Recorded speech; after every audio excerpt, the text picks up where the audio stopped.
In 2011, Muslim Aid's activities were broad and far-reaching. 2011 saw the Horn of Africa suffer the worst drought in more than 60 years, with more than 13 million people affected. Muslim Aid's emergency appeal raised over £2.5 million. Muslim Aid's long-term presence has enabled the provision of emergency relief in some of the most remote areas of Somalia.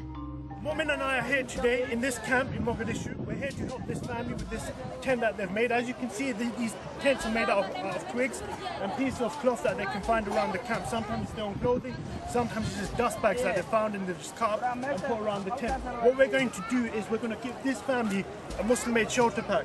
This is basically some polythene sheeting which will help cover the tent, it'll protect it from rain, light wind, and it will give them more shelter so they can have a bit of privacy in their temporary home, inshallah. From drought in the Horn of Africa to floods in Australia, Muslim Aid raised £10,000 and presented a cheque to Andrew Craig, the Agent General for Queensland. I can now speak, I think, on behalf of all Queenslanders in thanking Muslim Aid very, very much indeed for this most generous donation.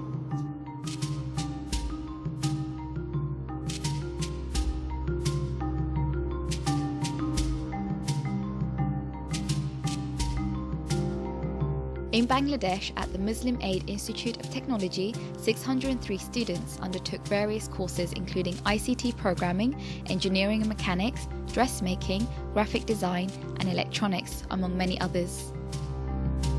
In Bosnia, Muslim Aid refurbished and equipped a school in Krcevici, improving learning conditions for many children.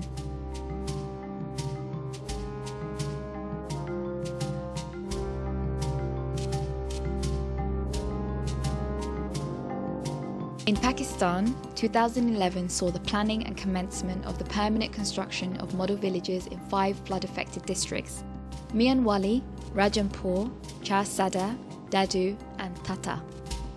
In-depth discussions with local people and businesses resulted in an agreement to raise the ground level before construction work began in order to protect buildings from future flooding. Now, Muslim Aid is rebuilding 110 houses here for people that are currently homeless. You can see behind me there, we've built our first model house. We've already got people residing in there. It has a veranda, an internal veranda. It has 2 internal rooms. They've literally just done a lot of the plastering in here. It's almost finished, a very good internal finish, more kind of sturdy. So they're built to last. Upon returning to their villages in the north and east of Sri Lanka, those displaced during the civil war found their homes completely destroyed.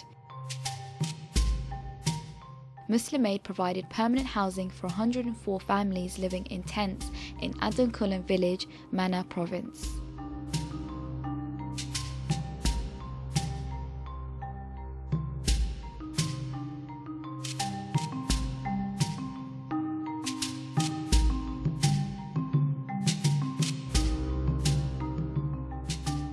In 2011, Muslim Aid collaborated with Al Shifa Association to purchase an audiometer scanner, enabling Palestinian refugees to be tested and treated for hearing difficulties. The project helped over 10,000 individuals in receiving treatment that they would not have been able to afford without Muslim Aid support.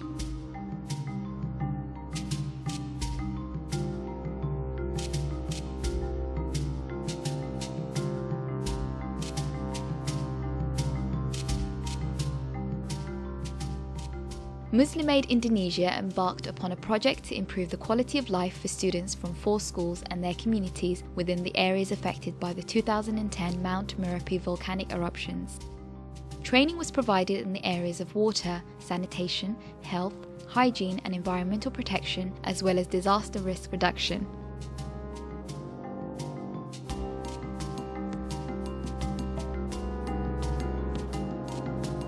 Muslim Aid Bangladesh helped Farida Parveen to start a small poultry farm. Gradually, her farm has expanded, and today it has about 800 birds. Every day they get 600 to 700 eggs, which bring up to 4,000 taka. Muslim Aid Bosnia initiated mini dairy farm projects, which involved setting up 4 mini farms for milk production for 8 families. This helped improve economic livelihood for those who live in rural areas.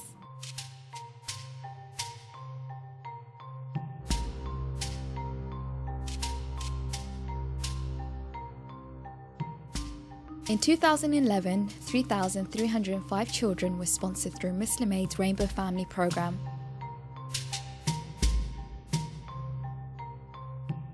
In Afghanistan, financial support was offered to families with low income to prevent child labour and help pay for food, clothes and medical expenses.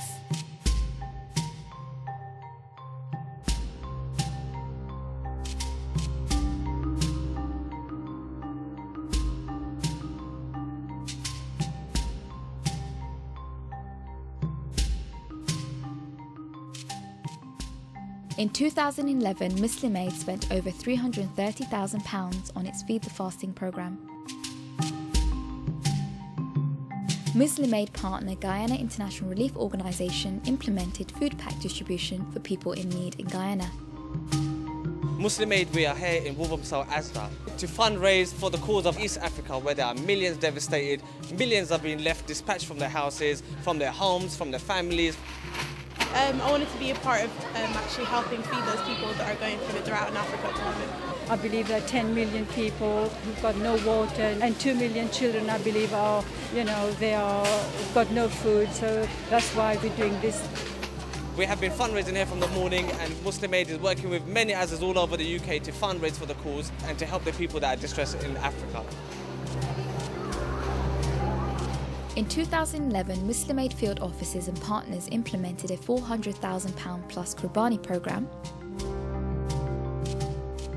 Muslim Aid Pakistan implemented Qurbani programme in areas which were affected by the devastating floods in 2010 and in 2011.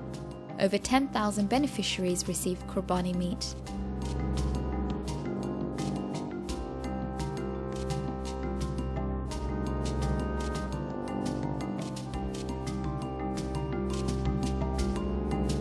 On 28 October 2011, Muslim Aid HQ and many field offices celebrated Muslim Aid Day, focusing on the second Millennium Development Goal, universal primary education for all.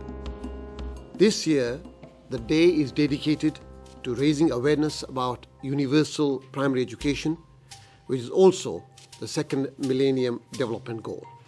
Muslim Aid Day is an occasion for us as a community to seek ways in which we can help provide education for all by developing innovative and sustainable solutions through initiatives such as our formal and informal education programs.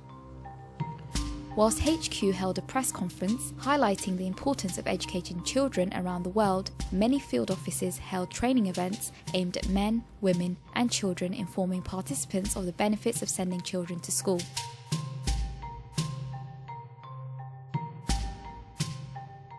With the continued dedication of donors, staff, supporters, partners and trustees, Muslim Aid will continue its mission to bring hope to people around the world.